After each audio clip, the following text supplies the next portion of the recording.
दोस्तों, चुनावों की तारीख करीब आने के बाद आखिरकार अब तमाम लोग एक वाकई कहने लगे हैं कि हां, सीमांचल वाले इलाके में असदुद्दीन ओवैसी का जलवा दिख रहा है।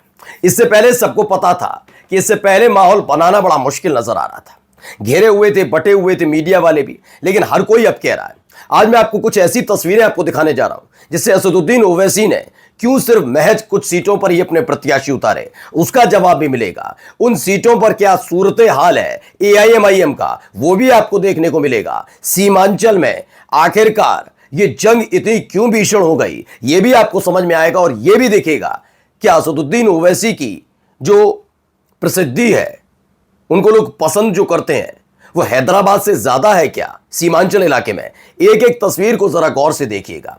और ये भी देखिए, एनडीए के साथ साथ महागठबंधन और खास तौर पर आरजेडी सीमांचल वाले इलाके को लेकर ओवैसी से पर इतनी बौखलाई हुई क्यों है। ये तमाम दल क्यों बौखलाए हुए हैं जो अब तक बिहार में मुसलमानों का एक मुश्त वोट लेने का दावा किया करते थे। क्या वाकई असदुद्दीन ओवैसी ने सबके वोट बैंक को अपने साथ मिला लिया है? नमस्कार, मैं हूं प्रज्वल गौतम और आप देख रहे हैं टाइम्स एक्सप्रेस। कुछ तस्वीरें निकल कर आई, ऊर्जा की तस्वीरें सबकी निकलती हैं। आपने मोदी जी की तस्वीर देखी होगी, तेजस्वी यादव तो यंग हैं, उनकी भी देखी होगी। आज असदुद्दीन ओवैसी को जरा देख लीजिए। पहले ये एक तस्वीर वीडियो निकली।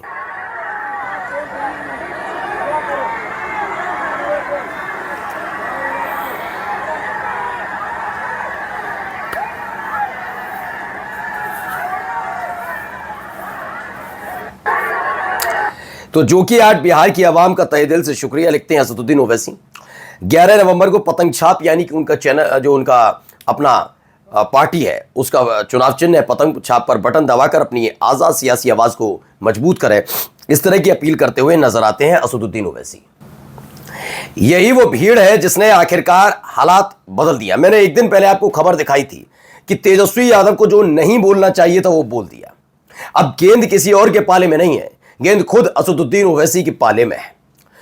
जिस तरीके से 4 विधायक उनके बाकी हुए, 3 की टिकट कटी, उनमें से एक वापस आया, तो असदुद्दीन ओवैसी ने पहली फुर्सत में उन्हें गले लगा लिया। अब उनका राजनीतिक समझ हमसे ज्यादा है। क्यों उन्होंने किया, क्यों नहीं किया, ये उनकी पार्टी का मसला, उनका मसला, उनकी विचारधारा का मसला। लेकिन सवाल ये उठता है कि जो व्यक्ति असदुद्दीन ओवैसी को चरमपंथी तक कहे, क्या चुनाव बाद बने समीकरण में अगर जरूरत एआईएमआईएम की पड़ती है तो ऐसे लोगों के साथ जाएंगे? यह देखना बहुत दिलचस्प होगा, क्योंकि वही लोग हैं जो बीजेपी की बी टीम, वोट कटुआ पार्टी और पता नहीं क्या क्या नहीं कहते, जबरदस्ती सलाह देते हुए नजर आते हैं। एनडीए वाले कहते हैं कि चले जाएं अपने हैदराबाद जैसे देश में ना हो, देश से बाहर स्थापित हो। यह लगातार सलाह दी जा रही है, क्योंकि सब जानते हैं ओवैसी ने वाकई माहौल को थोड़ा पलट दिया है। मैं फिर कह रहा हूं, ये बयान दे कौन रहा है? ये बयान खासकर वो राजनीतिक दल दे रहा है जिन राजनीतिक दलों को का वोट बैंक मुसलमान भी है। वो जानते हैं कि टुकड़ों टुकड़ों में बटा हुआ ये मुस्लिम वोट बैंक क्या एक साथ आकर एआईएमआईएम की ताकत बढ़ा देगा? तस्वीरें तो कुछ ऐसी ही कहती हैं। एक और तस्वीर जरा देख ही लीजिए, आप सुनिए। अगर एक जमीन व आसमान के खालिक की इबादत करना अगर अलगावाज है, क्या तमाम लोग रसूलुल्लाह सल्लल्लाहु अलैहि वसल्लम के उम्मती और गुलामों के गुलाम हैं? क्या रहमतुल्लिल आलमीन को अपना आका मानते हैं? ये तेजस्वी हम सबको कह रहा है कि अलगाववादी है। तो ये आपको पैगाम दे रहा हूं कि तेजस्वी और मोदी को, अमित शाह को, नीतीश कुमार को आपको जवाब देना है। क्या जवाब होगा 11 तारीख के दिन? पतन छाप को बटन दबेगा? क्या आप मजलिस का साथ देंगे? क्या आप मान सम्मान की लड़ाई में सीमांचल का हमारा साथ देंगे? और हमको अपनी, अब तेजस्वी कहता है कि ओवैसी अलगाववाद है। तो वही चरमपंथी वाला बयान देकर ओवैसी वाले मसले में और ज्यादा चीजें हुई। अब इसको शायद दूसरे एंगल से भी आपको समझने की जरूरत है। क्या ये बयान दिया या दिलवाया गया, ये समझना बहुत महत्वपूर्ण है। इसे समझिए मैं क्या कह रहा हूं, इसकी परिभाषा भी समझिएगा। 2 चीजें हैं, क्या वाकई ये चरमपंथी वाला बयान उन्होंने दिया या क्योंकि देखिए, आप जब मुसलमानों के वोट बैंक की बात करते हैं, आप उत्तर प्रदेश में आए, बिहार में आए, होता क्या रहा है, एआईएमआईएम को थोड़ी देर के लिए साइड में रखते हैं, तो आरजेडी, कांग्रेस, जनता दल यूनाइटेड, लोक जनशक्ति पार्टी रामविलास, इनमें पड़ता रहा। बीजेपी को छोड़ दिया, बीजेपी वाले तो खुल्लम खुल्ला कहते हैं मुसलमान वोट नहीं देता, इसलिए हम टिकट नहीं देते, उनके राष्ट्रीय प्रवक्ता कहते हैं। अब होता क्या है कि एक तरफ दो पार्टियां हैं, कांग्रेस और आरजेडी, दूसरी तरफ एलजेपीआर और जनता दल यूनाइटेड साथ है, दोनों साथ है, यानी कि दो हिस्सों में बंट सकता है मुसलमानों को वोट बैंक।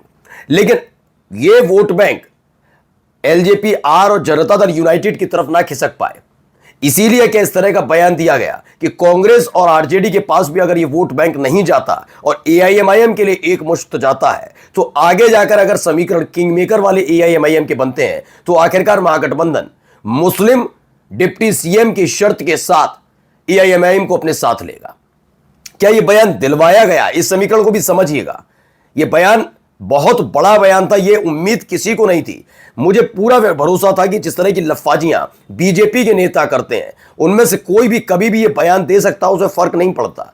लेकिन मुझे पूरी तरह से भरोसा तेजस्वी यादव नहीं बोल सकते, लेकिन तेजस्वी यादव ने यह बोला, जिसने समीकरण वाकई और पलट दिया है।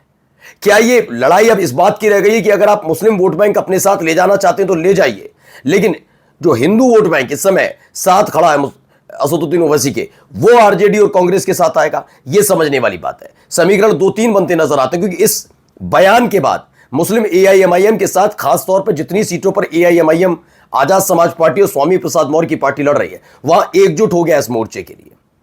लेकिन क्या हिंदू उस तरीके से एकजुट हो रहा है, यह भी समझ रहा है। दूसरा समीकरण यह है। आइए अगली खबर देखिए। इसमें मेरे दो पत्रकार साथियों की ऑब्जर्वेशन है कि ओवैसी साहब की फैन फॉलोइंग हैदराबाद से ज्यादा सीमांचल में है, ऐसा दावा कर रहे हैं मिस्टर हक। वो कहते हैं कि भाई मेरे कई पत्रकार साथी हैं, उनका कहना है, उनका ऑब्जर्वेशन है कि हैदराबाद में तो है, हैदराबाद में तो भाई इनकी पार्टी का गढ़ माना जाता है, जैसे हर एक राजनीतिक दल का है। मोदी शाह का सब जानते हैं गुजरात, आप कहेंगे योगी आदित्यनाथ तो गोरखपुर कहते हैं, ऐसे असदुद्दीन ओवैसी के लिए कहा जाता है हैदराबाद, ठीक है ना। वहां हैदराबाद में फैन फॉलोइंग कैसी है, कितनी सीटों पर चुनाव लड़ते हैं, जीतते हैं, सब पता है, सब क्लियर है। लेकिन वाकई सीमांचल में ऐसे हालात हैं क्या? अब आइए एक तस्वीर और जरा देखिए। शाहीन बाग की दबंग दादी आसमा खातून ने केवीटी से एआईएमआईएम उम्मीदवार अनीसुर रहमान का किया समर्थन, लोगों से वोट मांगा। बुजुर्ग महिला है, अब वो आगे आ गई हैं। ये आसमा खातून बड़ी चर्चा में आई थी जब शाहीन बाग में चल रहा था सीए एनआरसी के खिलाफ प्रदर्शन, उस दौरान बड़ा इनके नाम की चर्चा थी, इनका इंटरव्यू बहुत आते थे, तर्कपूर्ण बातें कहती थी। अब केवटी से एआईएमआईएम के जो उम्मीदवार है अनीसुर रहमान, उनको उनका समर्थन कर दिया और लोगों से वोट मांगती नजर आई। जाते जाते एक खबर जरा इनकी भी देखिए। हेमंत बिस्व शर्मा ने क्या कहा? मुझे पार्टी ने यहां भेजा, मैंने सोचा राम सीता मिलेंगे, लेकिन लोगों ने कहा ओसामा भी है। मैंने पूछा ओसामा बिन लादेन तो गया, अब ये कौन है? लोगों ने कहा वैसा ही छोटा ओसामा है, इसलिए इस चुनाव में हमें ऐसे ओसामा को खत्म करना होगा। ये मैं नहीं कह रहा, बल्कि सोचिए मिल्लत टाइम्स ने हेमंत बिस्व शर्मा का ये बयान सुना है। मैं ये कह सकता हूं राजनीतिक करियर खत्म करना, ये शब्द भी हो सकता था। ओसामा को खत्म करना है, मंशा क्या है? नमस्कार।